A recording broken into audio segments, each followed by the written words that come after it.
And we're back with another episode of Before You Buy, that show where we give you some straight up gameplay and our first impressions of the latest games releasing. Today we're talking about Mount & Blade 2 Bannerlord. Yes, you can finally get your hands on this game, after it was announced years and years ago and seemingly in development for feels like forever. This new Mount & Blade game has hit Steam on early access.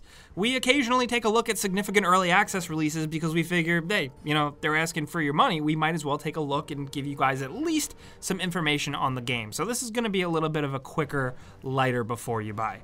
Listen, big fans of the series, you probably already bought it already. Consider this a bit of a primer for people who are maybe browsing Steam and see Bannerlord on the top of the charts. That's how I'm going to approach this. What is Bannerlord? What are the features? Why does it have a cult following? And what are the shortcomings of it being in early access? I've seen some longtime fans say it's a vast improvement over the previous warband and serves as a better version of it, while others say it's just too much of the same stuff. I don't know. Unfortunately, we're not comparing because our series knowledge is kind of limited. We're not going to lie to you folks at all. We're looking at it from a newcomer perspective, and we figured we'll give that value to some of you guys out there. Well, Mount & Blade 2 is a very interesting hybrid. It's part ambitious medieval role-playing game, part full-on war strategy game. It's just a big old sandbox world you're dropped into to battle through and conquer and live in, and it's got elements of a traditional Western action RPG, lots of kind of strategy elements. Some might appreciate the Civ-like elements where the world goes on around you and other players move around kind of like a chessboard. It's all a lot. To be honest, it took us quite a few hours just to get a grips on even the basics, if you can tell from some of the earlier footage we captured.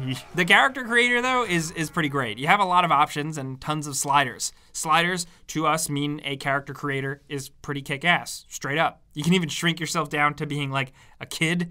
The absurdity is really appreciated, but the RPG side of it is pretty impressive as well. You make your background decisions for a lot of points of your life, starting with who your parents are, to your childhood years, up to your teenager years, and just early life. Each decision gives you a background, of course, but also helps with stats, and Mount & Blade fans definitely are aware of this.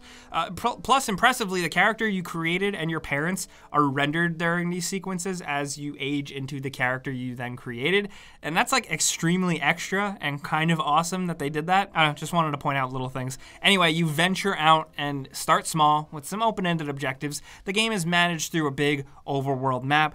This is where you choose to go to other towns, castles, cities, and engage in battles out in the wild. While you do this, a day-night cycle progresses, things happen in the world, positions change, alliances change, the value of things change, your supplies dwindle. You buy new troops and slowly grow out your army. You earn experience through winning battles and doing stuff, and money through engaging in the world's economy, collecting and buying and selling goods, selling war prisoners, selling horses, you name it. And also, of course, doing traditional RPG-style missions. Get a quest from some NPC, go do the thing. A lot of times it revolves around defending a small village and fighting a battle, or just delivering someone or something to a far-off town or city. That's the flow. Now, how that actual RPG stuff shakes out, I'll talk about that in a bit. The battles are where the fun really lies. You can gather and command hundreds of soldiers, and you're in the battlefield too, commanding them and fighting alongside them in first or third person. Combat itself is pretty skill-based. It relies on directional swinging and directional blocking, but there's definitely different mastery depending on what you're using. If you're just using a sword, it's the most challenging. You gotta be really badass at blocking. Sword and shield is pretty standard. There's two-handed stuff, some much longer weapons, and then there's long-range archery, which thankfully is mostly straightforward. You're commanding troops on the fly as separate divisions or as a whole. You're picking their formations, when to attack, when to advance, when to retreat, and it's all a lot of fun to set up and see go down and participate in it all. Even though it does often devolve into complete chaos, still it's fun, it's violent, it's crazy. You're doing straight up battles, you're doing smaller skirmishes, you're doing duels, and the really fun complete castle sieges. All of this stuff, the warfare and battling stuff, is where Mount & Blade as a series really shines. Do you like catapults and trebuchets and knights and swords and horses? This game has the hardcore enthusiast covered. It's also an extremely PC gamer's game. I've used that phrase before, it's hard to explain, but you just get that vibe. But it is a full-fledged medieval life sim, or at least it's on its way to being one. But with that, you make a lot of the fun. The game gives you the giant world. It's up to you to figure out how to grow your army, build up and strengthen and rank up your soldiers, learn your preferred tactics, and even get deep into the economy, learn the supply and demand and stuff like that, and then really learn to embrace those changes and make sure your soldiers have enough to eat every day while also not you going broke at the same time. You pick up special character companions in taverns and stuff to join your quest, and aside from managing them, you have a pretty fleshed out leveling and skill system to keep you busy. It's arranged much differently than your typical RPG, but it seems just as satisfying.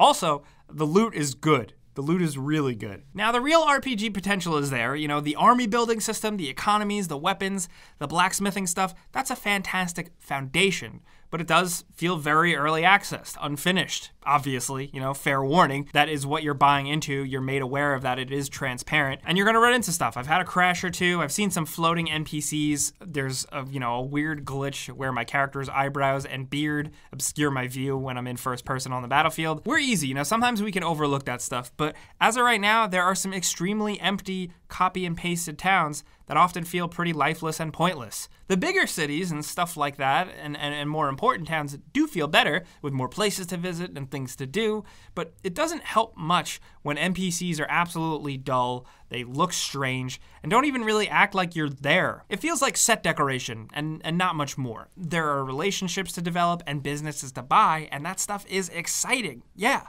But I hope over time they make it more fun to actually get involved on the ground level in living your medieval life. It seems like that's what they want to do, and I just hope they make good on that promise and that ambition. You know, a lot of it feels really half-baked right now, especially when a lot of the quests themselves are pretty uninspired or repetitive. The game is designed for an insane amount of depth, from the vast battles down to the back alleys of the big castle cities. I'm just really excited to see the developers grow it out and expand it and make it so it reaches the full potential, because it is really cool. It's also a game that doesn't hold your hand at all. The tutorial teaches you practically nothing, and you're out on your own. And for a game like this, that's fine, that's totally good. The learning curve of it all and the general difficulty is half the fun.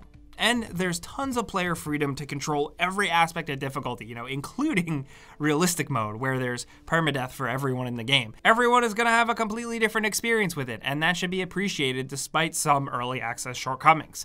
Plus, it's really only just the beginning. There's multiplayer, which I didn't jump into much, but you can have all types of battles and all different sizes. You can also just build custom battles with a bunch of settings. That's something I really liked when I didn't want to deal with all the other heavy systems breathing down my neck and I just wanted to kill people. Plus, it's worth pointing out the mod scene. The developers seem like they have the game pretty primed and ready for mods, and the Mount & Blade community has had enthusiastic modders for years. So there's really exciting potential on the developer front and the modder front.